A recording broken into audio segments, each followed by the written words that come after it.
To you this evening as we bring you up to date with what has been making headlines in Kenya and Matter Sports later on with my colleague Richard Munga. So let's have a look at the news highlights.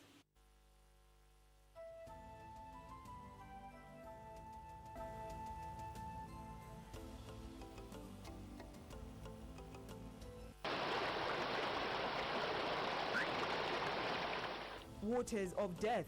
7 killed after their vehicle was washed away by floods in Kinango.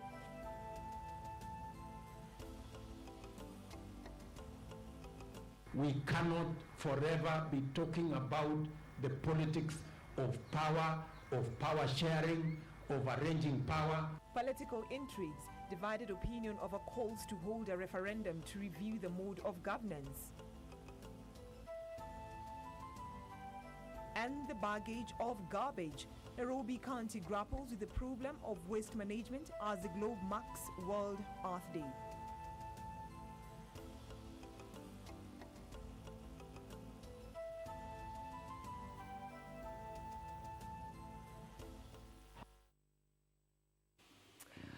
All right, this is some of the stories that we have for you tonight in March. And just to remind you, being a Sunday, it is Family Matters, and my colleague Brian Kimani is already in studio with his panelists. And tonight he will be talking about housing. Housing, of course, is in high demand due to, of course, migration to the urban centers. And what is the government doing about it? Are you comfortable with where you're staying? Is there housing? When it comes to rent, are you comfortable with what you're paying? Those are some of the things that Brian Kimani will be talking about tonight during the Family Matters segment. And the sign language interpreter on the bottom right of your screen is Susan Thuku. On that note, Channel 1 News Hour begins right now. Now, Kenyan athletes once again reigned supreme in the streets of London as former 5,000 meters runner Eliud Kipchoge and Vivian Cheruiyot cruised to victory in the 37th edition of the London Marathon held in hot weather condition. Kipchoge, a former 5,000 meters world champion, secured his third London Marathon title, while Cheruiyot, the reigning Olympic 5,000 meters champion, sealed her first London Marathon win. Now, Kipchoge won $55,000, I beg your pardon, for winning the race, $100,000 as a time bonus, and assured of $250,000 for winning the World Marathon Major Series, approximately a total of 41 million shillings. Now, Vivian, on the other hand, pocketed $55,000 for victory and $75,000 as a time bonus, which is approximately a total of 13 million shillings. Frederick Moki begins our tonight's bulletin with this good news. To make the same mistake that I did last year, because last year I was quick, the first year, and then the last year I was nowhere. Enjoy this marathon. That's why I came here for the third time, and I'm happy to win for the third time. So I enjoyed the race. That is good news indeed for Kenya. We're really proud of our athletes who are participating in London during the London Marathon. Now let's get back home and to a rather sad note where 7 people have died in Kinango, Nyandarua County after the car they were traveling in was swept away by flash floods. Elsewhere, rescue efforts are underway in Tana Delta after 10,000 people were displaced by flash floods when River Tana broke its banks. 3 women are among the 7 who died after the vehicle they were traveling in was swept away by floods along the Maraigushu Gitabai Road in Nyandarua County. Inasemekana ilikuwa inatoka Naiva inaenda sehemu za Gitafai. Hapana, hapa inaitwa kwa Joma. Yeah? Wakaona wamekosea. Wakiwa katika kurudi ndio wapate ile njia walikuwa nataka kwenda, ndio ilitumbukia kwa hii nini? Hii mto. Hii korofeti hii. Na hii korofeti ilikuwa na maji mingi sana. Jana kulinyesha mvua kubwa. 2 other men swam their way to safety. Police, assisted by members of the public, had to wait for more than 2 hours for water levels to subside before retrieving the bodies. According to eyewitnesses, the roads became impassable after heavy downpour in the area, causing the driver of the vehicle to lose control. Hiyo maji ilikuwa imejaa mpaka kwa barabara. Si mtu anakuwa anakosa barabara akipita. Jambini OCPD Eliud Monari said that all the bodies have been retrieved from the scene. There were 4 men and 3 ladies. The 4 men were identified by the people we found at the scene because they happened to come from a closer place. Meanwhile, the number of displaced persons in Tana Delta has hit the 10,000 mark. This is after over 300,000 houses were submerged by flash floods when River Tana broke its banks. Rescue efforts began early morning with victims being ferried to higher grounds by use of boats. The Ministry of Devolution has launched relief food distribution as other means of evacuating the affected population are being sought. Irene Mchuma Odim, Channel 1 Weekend. Now, meanwhile, at least 10 people have died today in 2 separate road accidents in Machakos and Mlolongo. Motorists are being urged to exercise caution on roads due to poor visibility occasioned by heavy rains in most parts of the country. 8 people lost their lives in a fatal road accident at Muambi area along the Mombasa-Nairobi highway in Machakos County today morning. The accident that happened around 2:30 a.m. involved a Nairobi-bound matatu and a trailer that was headed in the same direction. 6 people are said to have died on the spot, while 2 others succumbed to their injuries while receiving treatment at Machakos Level 5 Hospital. 4 other passengers sustained serious injuries and were rushed to nearby hospitals for treatment. Separately, 3 Gor Mahia fans perished when the vehicle they were traveling in was involved in an accident at Mlolongo along Mombasa Road. According to eyewitness, the fans were hanging on the minibus they were traveling in when the accident occurred. They were among a group that was headed to Kenyatta Stadium in Machakos County for their team's Kenya Premier League match against Thika United. Reporting for Channel 1 News Hour, I'm Kaltun Jama. All right, now we cross over to political matters. The political leaders remain divided over calls to hold a referendum to review the mode of governance and reintroduce the Prime Minister position. Speaking in Nakuru County, Deputy President William Ruto reiterated his opposition against a change of governance, saying it was time to serve Kenyans. ODM leaders, led by Secretary General Edwin Sifuna, while speaking in Nairobi, insisted the constitution has to be amended in order to achieve an all-inclusive government. A proposal to amend the constitution and change mode of governance from presidential system to parliamentary system, sponsored by Tiati MP William Kamket, continues to divide the political class. Speaking in Bahati, Nakuru County, Deputy President William Ruto demeaned ambitions to hold a referendum before 2022, saying it was time to work and deliver the Big Four agenda. We cannot forever be talking about the politics of power sharing, of arranging power. We must begin the narrative of the politics of empowerment, empowering ordinary citizens to realize their potential. And that is the direction we want to go. And so those who want to take us back to politics, please, you should give us a break. The proposal to introduce the position of powerful Prime Minister and make President's position ceremonial have been perceived as an attempt to inhibit William Ruto's presidency in 2022. Jubilee leaders supporting the Deputy President have similarly rejected calls for referendum.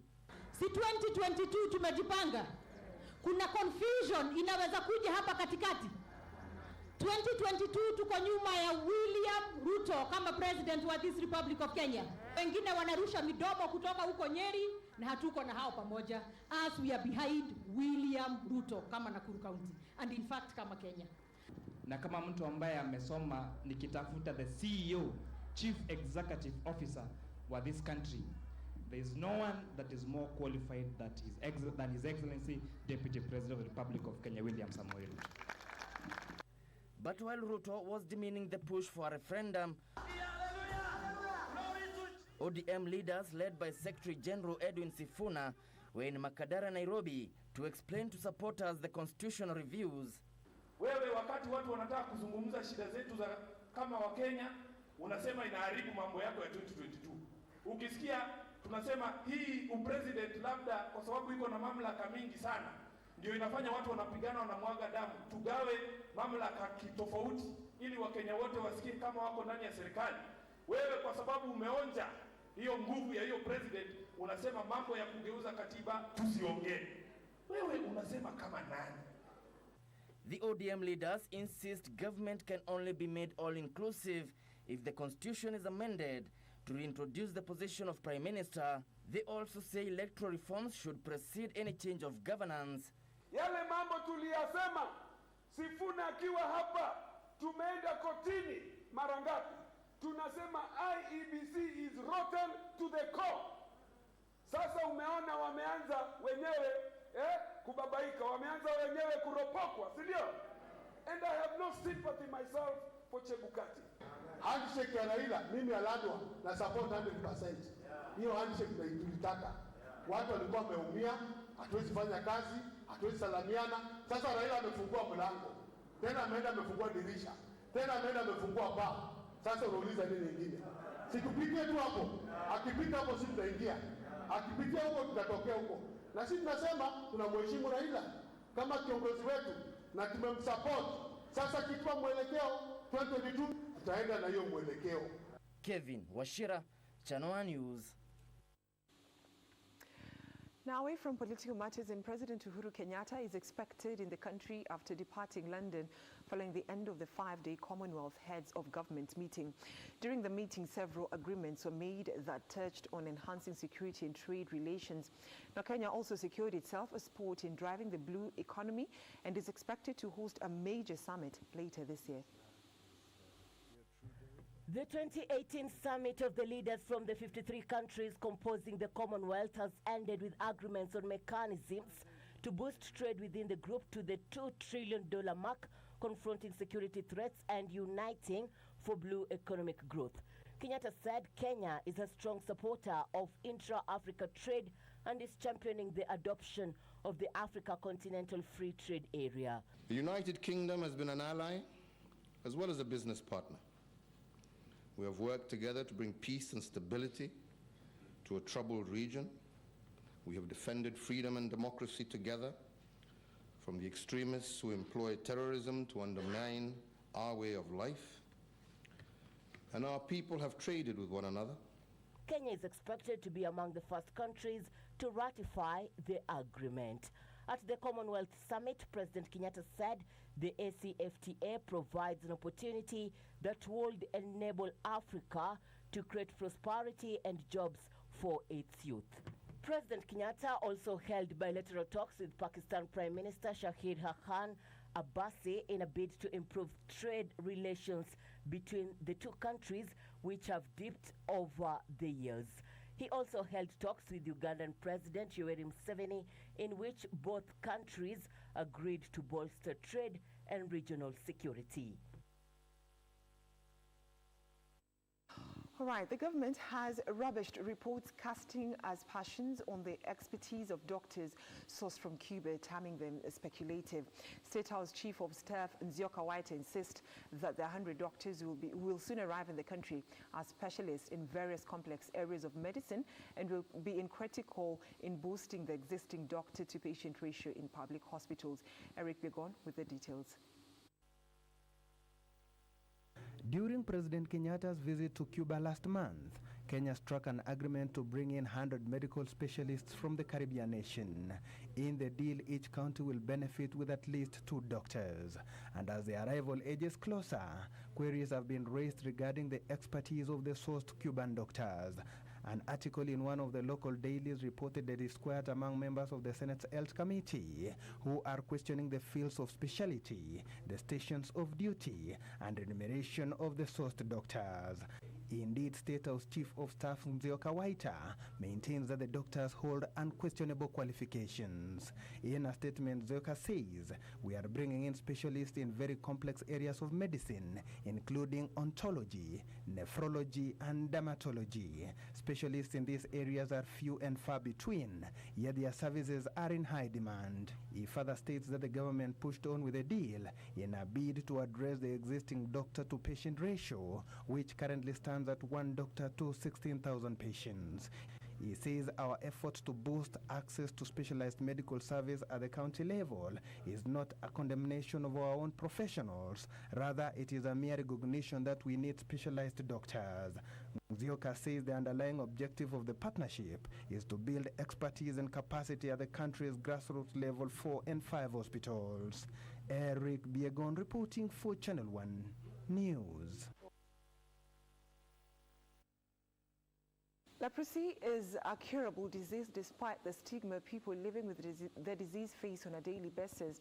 Samson Kiplatam and Safare Juma, residents of Tesu in Busia County, are living testaments that there is life after the disease, still considered a taboo topic dreaded by many.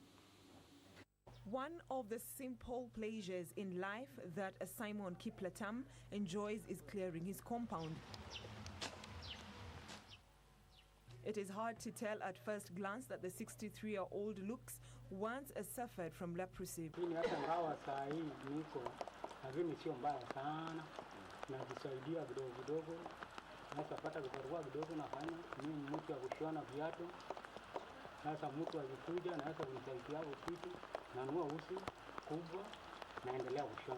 Alupe Hospital in Tesu South constituency was once established in 1951 as a leprosarium.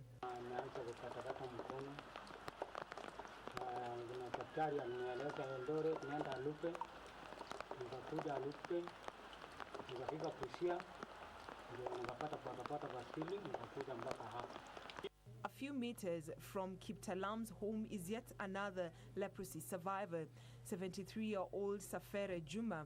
His slight foot deformity is the only reminder that he once had leprosy.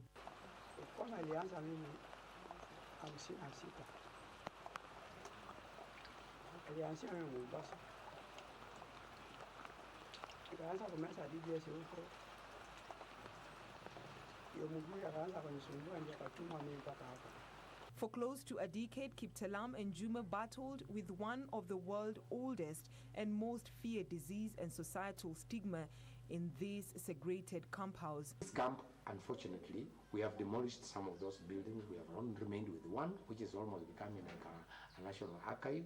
So we do not have leprosy patients as at now.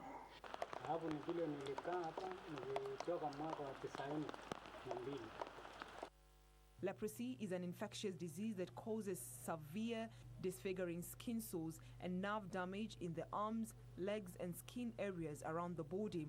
Those who can be cured within a period of 6 months, and we have those ones who can be cured within a period of 12 months. So the maximum period we can treat a leprosy patient is 12 months. Senior occupational therapist at Alupe Hospital, Francis Amakoe, says cases of the disease have reduced in Kenya, with only 99 cases reported nationwide in 2017, 13 of them from Busia County.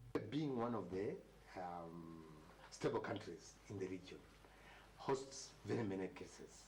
Like right now, we still get cases from Uganda here, we still get cases from Ethiopia, Somalia, and all that. Brenda Zederadido, Channel 1 News.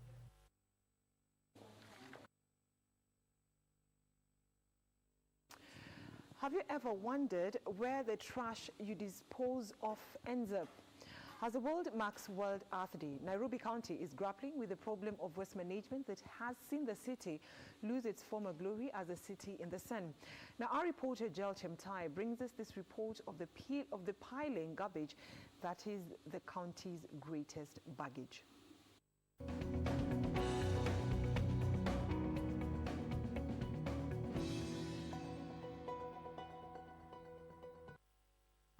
This is Nairobi City. It was once referred to as the city in the sun. But this is what paints the once beautiful horizon. Mounds and mounds of garbage. The poor management of waste without a clear disposal plan is to blame for this eyesore. It is perhaps such sins that spurred the national government into action, warning of dire consequences to those polluting the environment. NEMA has been instructed to be ruthless in enforcing the law. Have all the drainages that are into the river blocked every one of us has a responsibility to ensure that you keep your work space, your living space clean. Welcome to Nairobi's Dandora Estate. It is home to the capital's main dump site. A dump site that, according to area residents, is a disaster in waiting. Tunahitaji tu health facility iko hapa tu kwa ajili yetu, kwa sababu huku tunafanya na vitu dangerous. Huku unapata mtu amekatwa, hakuna medication. Inabidi wewe mwenyewe ndio kujitafutia. You may pass here tonight, you may hear some gunshots, you see people running. But it is not all gloom. Some of the residents have devised ways to turn the trash into cash. Unapata hapa mahali ni simple kufanya nini kuingia, kwa sababu hakuna nini financial unaitishwa. Hakuna pesa zote unahitajika ukija huko. Lakini the fact remains unaingia bila a single cent. By the end of the day, utakula, utakunywa, by the end of the month utamake kujilipia nyumba. This is the situation that the community living around here have to go through as they carry out their day-to-day activity. Dr. Alice Odingo, an environmental activist, warns that the country finds itself in this position owing to ignorance. It's 4 tons and then 850 million were taken to Dandora, meaning the remaining, the balance is not accounted for. And where this ends is worrying. Yes, some of these things are very hazardous because they carry heavy metals like mercury, like lead, and very dangerous for our lives. What, in her opinion, is the best remedy? And maybe the best way would be to make the producers be responsible. And also, the city council has also put certain bins within town. I think they have really tried of late, particularly during the time of the former governor. They have put several bins in the city, and they are trying even to segregate the waste, okay? For maybe plastics and others. On the streets of Nairobi, this is what residents had to say.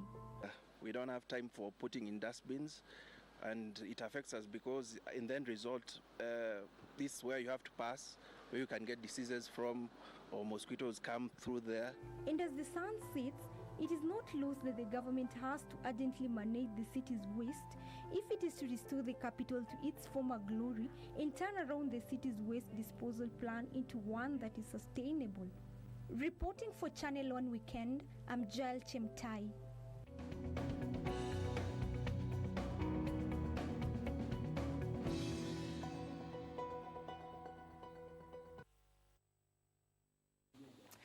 Let's cross over to the counties where the government has rubbished claims that the country could be split to two owing to the formation of a large ditch in Naivasha attributed to the heavy rains. Elsewhere, Kenya Forest Service has launched an initiative to rally farmers across the country to plant trees to meet the minimum 10% forest cover. More details in the county briefs.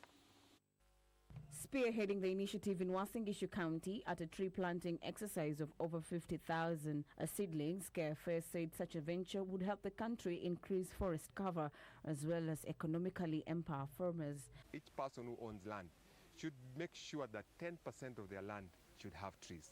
We need the support and participation of each and every stakeholder in terms of raising the seedlings. Also, the government has dismissed claims that the country could be split into two owing to fault lines along Mai Mahiu Narok Road.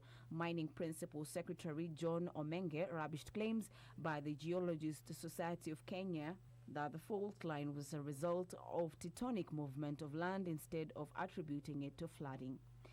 The water coming and being channeled by the roads and trucks to meet old areas that had collapse of the soils below them, and a continuous development of the collapse feature. Meanwhile, in Samburu, Chief Administrative Secretary in the Ministry of Public Service, Rachel Shebesh, differed publicly with the county women representative, Mashom Leshom, over the role of non-governmental organization in fighting female genital mutilation. Making sure that parents who continue to take their girls to FGM will be prosecuted, and the women who continue to cut will also be prosecuted. And it was fun-filled, educative weekend for hundreds of residents in Mombasa County, as several insurance exhibitors sensitized the public on the benefits of taking out insurance during a 2-day open day exhibition at the Makadara grounds. And finally, an Indian culture feat was held in Nairobi as part of efforts to display the cultural history amid calls for closer cooperation in talent development. During the Fed, stakeholders were challenged to work together in promoting youth talent. In addition, what we do is for the Kenya National Music Festival, which is again a huge event for you. India has been participating in this for a long time. Indian dance and music, both classical, folk and semi-classical, is included in fact under the Oriental music category. So we are very privileged that as India, our culture. Linus Moshigadi for Channel 1 News.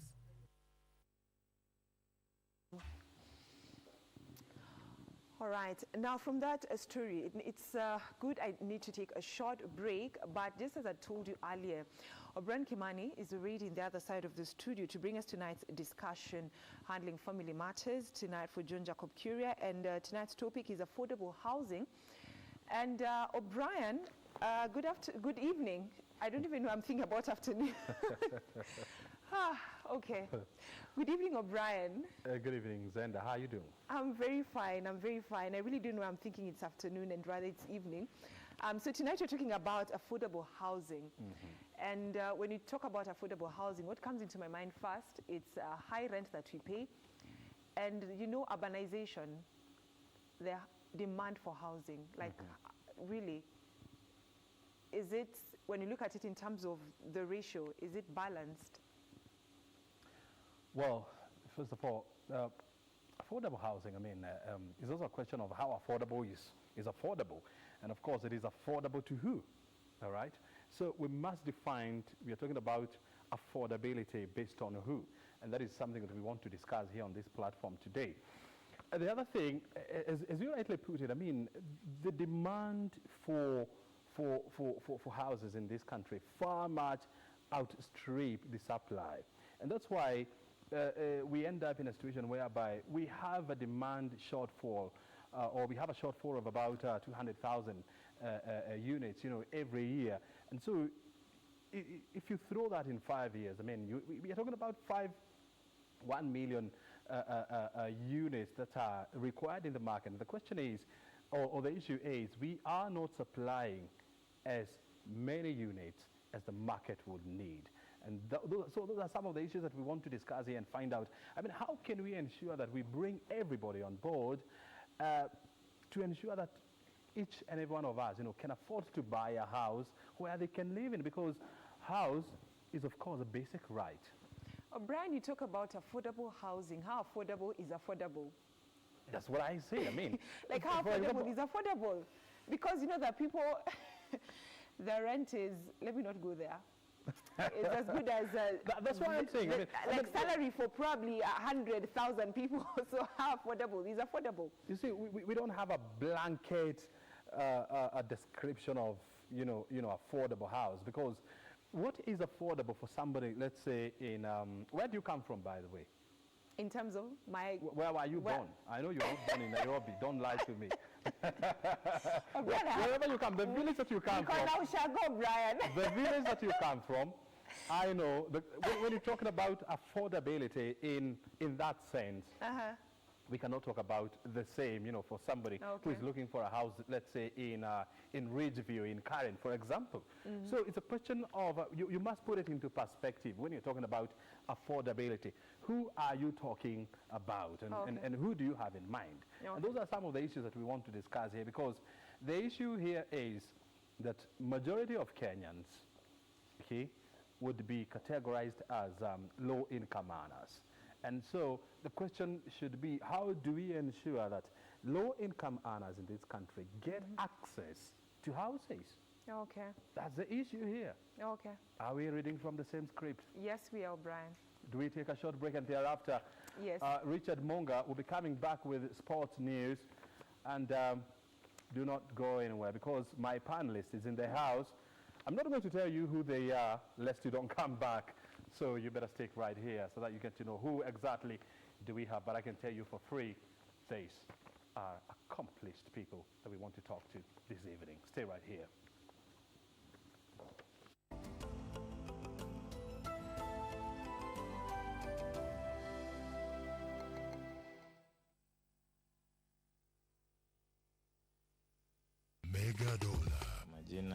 ni Gabriel Wata, mkaaji wa Maseno, shabiki mkuu wa Megadola. Saa 6 mchana nikatumiwa message ya kwamba nimeshinda shilingi 50,000. Hiyo pesa itanisaidia kama kulipa karo, madeni na matumizi mengine ya nyumba.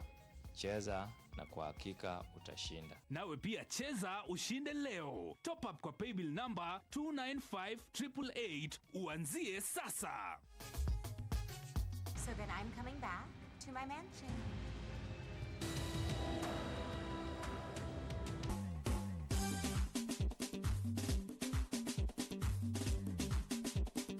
Everybody Gwanja!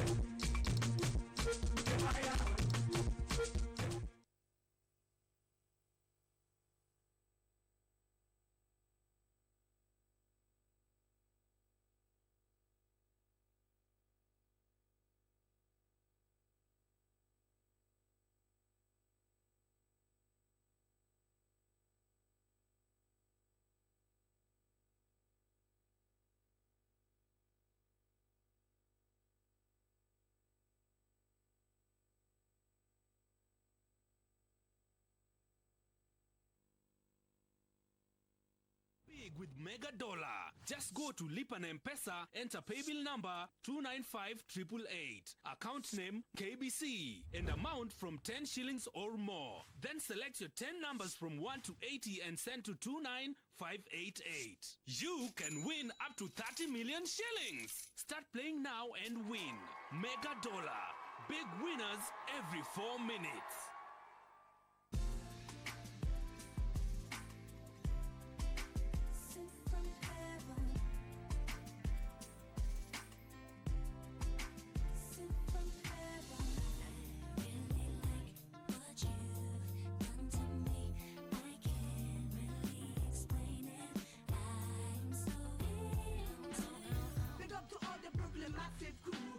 They pay no mind, but now the note is blue. So take your ones, your 50s, put your 100s to your shoes. And to my fans, you know I love you.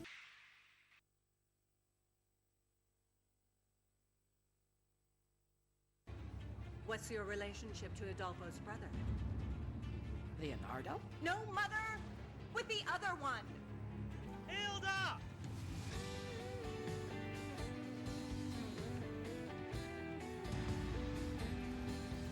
I traveled here just to tell you.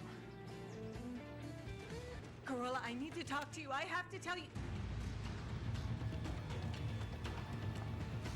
What are you doing here? Who do you mysteriously talk to every day as you hide in every corner of this house?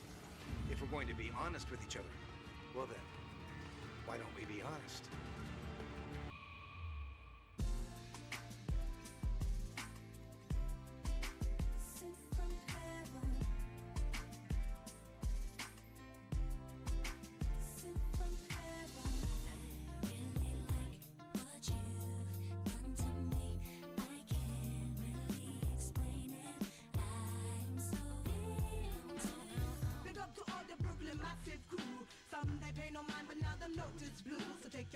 Your 50s, put your 100s to your shoes. And to my fans, you know I love.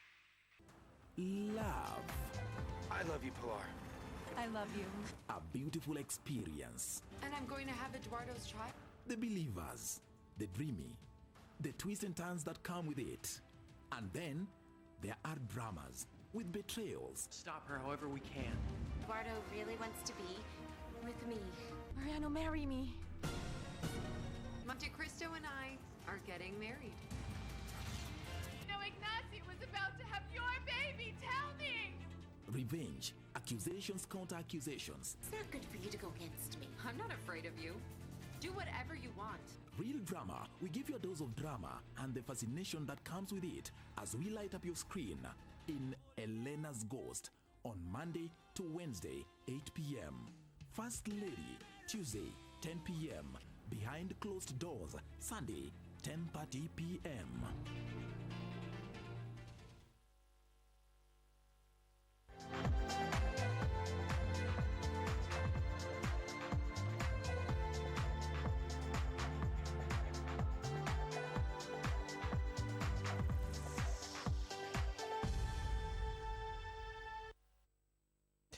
Well, good evening to you and thank you for joining us for Channel 1 Sports tonight with me, Richard Munga. Now, 2012 Boston Marathon champion Sharon Chirop and Elkanah Yego are the winners of the inaugural Eldoret City Marathon